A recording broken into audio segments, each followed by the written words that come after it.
ብአዴን ሶስት ስም አለው አይደለ? የዳቦ ስም ኢህዴን ሲመሰረት 1974 ከዛ ደግሞ እነ ፕሮፌሰር አስራት ወልደየስ በአማራ ህዝብ ላይ የደረሰውን በደል በመቃወም መኢአድን ሲመሰረቱ መላ አማራ ህዝብ ድርጅት ሲመሰረቱ ያንን የሚቀናቀን በነበረከት ተጠፍጥፎ የተሰራ ወደ ብአዴንነት ተቀየረ፣ ብሔረ አማራ ዲሞክራሲያዊ ንቅናቄ።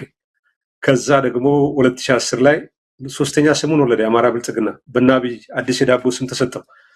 በጣም የሚገርመኝ ይሄ ድርጅት ፋኖንና ብአዴንን የ44 ዓመቱን ብአዴን ጎልማሳውንና የ3 ዓመቱን ገና ታዳጊ ህፃን በእድሜ ደረጃ ካነጻጸርን ፋኖን ሚዛን ላይ ብናስቀምጣቸው የአማራ ህዝብ እስቲ ምረጥ ቢባል ማን እንደሚመርጥ ያስታውቃል።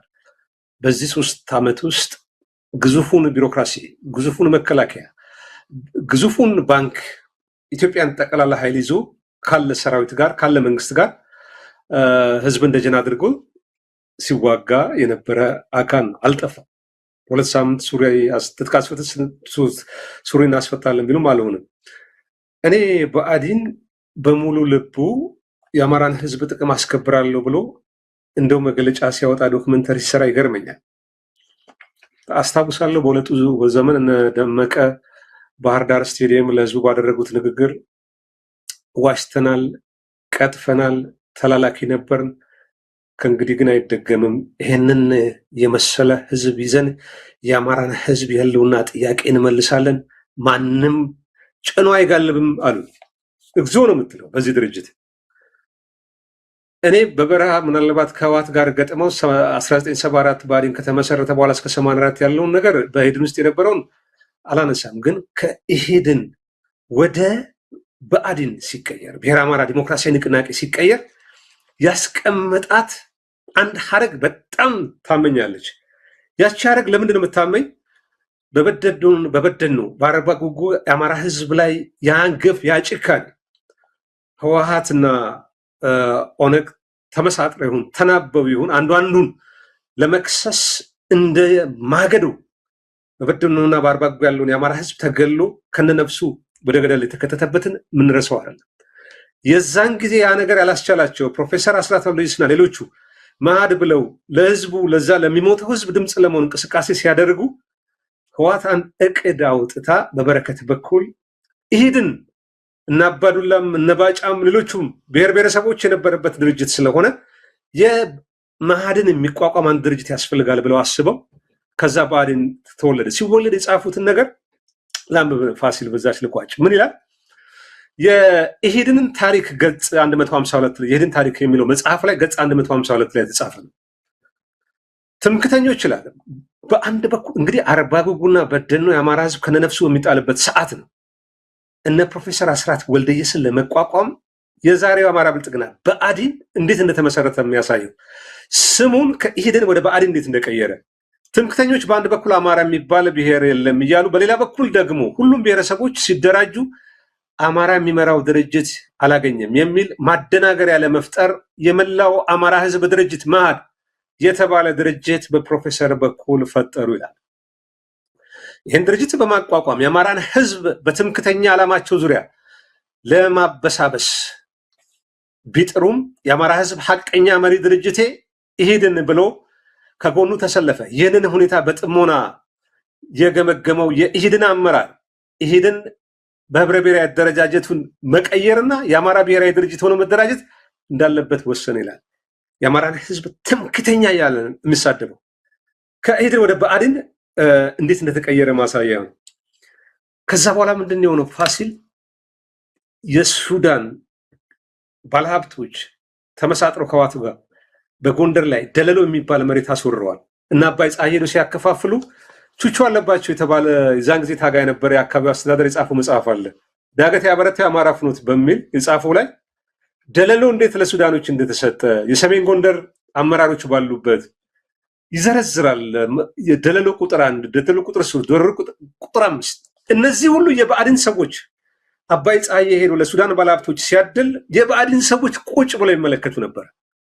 የአማራን ኢትዮጵያ እንግዲህ ግዛት ነው። ኢትዮጵያን ግዛት በተለይ በአማራ ክልል የሚገኘው ለሱዳን ባለሀብቶች ሲሰጥ ብአዴን አሳምሮ የነበረ እሱ ብቻ አይደለም፣ ብዙዎቹ የፖለቲካ እስረኞች የምንላቸው በዛን ጊዜ ድምፅ አውጥተን የምንጮላቸው በማንነታቸው ሲገረፉ፣ ሲሰደቡ፣ ሲዘለፉ ብአዴን ድምፅ አውጥቶ ተናግሮ ያውቃል።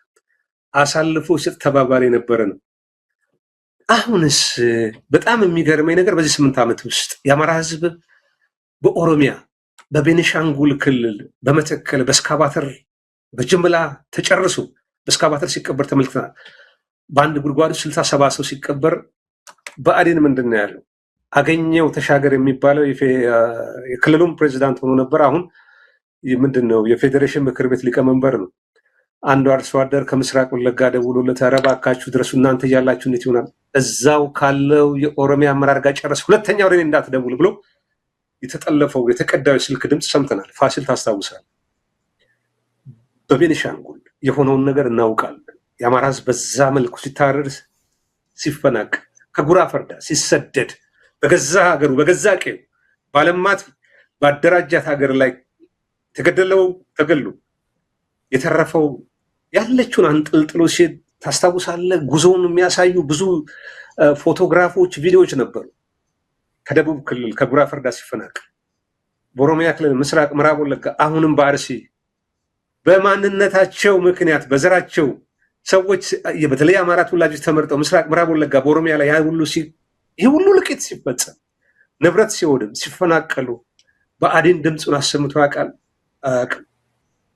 ይሄ ምስል ለእኔ ቁንጥጫ ሲበዛበት የሚገርም ነገር ነው። በዚህ 8 ዓመት ውስጥ ከ6 በላይ ርዕሰ መስተዳደር የቀየረው ብቸኛው ክልል የአማራ ክልል ነው። አብይ አህመድ አማራ ክልል ላይ ያሉ ፕሬዚዳንቶችን ስለማያምን በምክትልም በጎጥም በዘመድ አዝማድም ባላቻ ጋብቻም ለማዛመድ ይሞክራል። ስልጣኑ ለመቆጣጠር ይሞክራል። 4 ኪሎ ነው በሪሞት ባህር ዳርን ይሞክራል፣ ግን አልተሳካም። 6 ፕሬዚዳንቶች የተቀያየረባት ብቸኛው ክልል የአማራ ክልል ነው። በምን ምክንያት? ብአዴን በሚባለው ምስለን የአማራ ህዝብ ላይ የተጫነ ጀነራል ተፈራ ያሉንን ልድገመው። ጀነራል ተፈራ ማሞ ከጦርነቱ በኋላ እዛው ሀገር ቤት ሆኖ በሰጠው ቃለ ምልልስ እንደ ብአዴን ትርፍ አንጀት የለም አለ። ይህንን ለውጥ በማምጣት ቲም ለማ ቲም ገዱ ተብሎ በእኩል ደረጃ ነበሩ ኦህዴድና ብአዴን።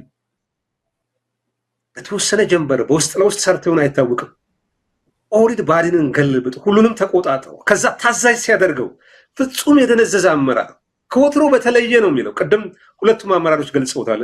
በተለይ ሞገስ የአሁኑ የብአዴን አመራር የተለየ ነው ይላል። የአማራን ህዝብ ጥቅም አሳልፎ መስጠት፣ የታዘዘውን በመፈጸም ለዛ ነው እንግዲህ በድሮን በከባድ መሳሪያ ያ ሁሉ ውድመት አማራ ክልል ደርሶ 6.2 ሚሊዮን ተማሪዎች ወደ ትምህርት ቤት ባልሄዱበት ሁኔታ የክልሉ አመራር ነን ብለው አይናቸውን አፍጥጠው እያጉረጠረጡ መግለጫ ሲሰጡ ያስደነግጣል።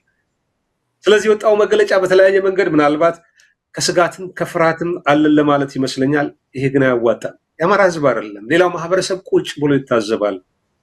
የአማራ ህዝብ ማንነት ተመርጦ ሲገደል፣ ንብረቱ ሲዘረፍ፣ ሲሰደድ ብአዴን አንድ ድምፅ አውጥቶ ያውቃል ወይ? ጥያቄውን ለማህበረሰቡ ነው የምተው።